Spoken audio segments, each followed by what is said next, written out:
ভালো খারাপ তো আসলে সব জেনারেশনে আছে, তবে ইমেজ বলে যে একটা বিষয় আছে সেটা হয়তো অনেকেই বুঝতে পারে না কিংবা তাদেরকে বোঝানোর মতো কেউ নেই।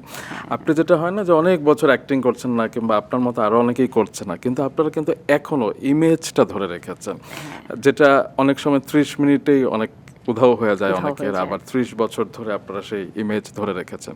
তো ইমেজ ধরে রাখার জন্য কি করা উচিত?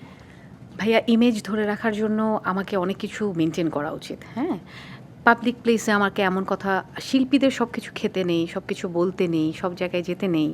হ্যাঁ, আমি যখন শিল্পী হব তখন আমাকে এগুলো মেনটেন করতে হবে। বাহ! কারণ আমাকে তো ওই জায়গাটা, আমার মন তো স্থির করতে হবে আমার গোলটা কোথায়।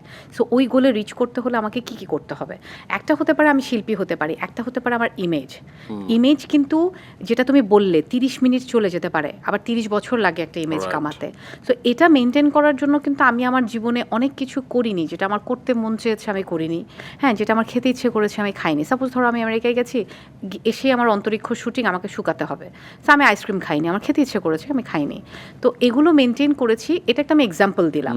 হয়তো একটা পাবলিক প্লেসে যে জায়গাটায় আসলে আমার যাওয়া উচিত না, কিন্তু ওখানে অনেক ফান হচ্ছে, কিন্তু আমি যাইনি। আমার কষ্ট হয়েছে যে কত ফান করছে সবাই, গেল, আমি একটু যেতে পারলাম না।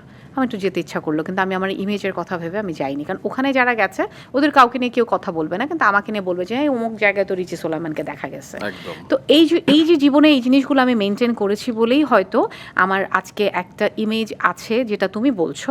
তো ইমেজের জন্য ভাইয়া এই জিনিসগুলো মেনটেন করতে হয়।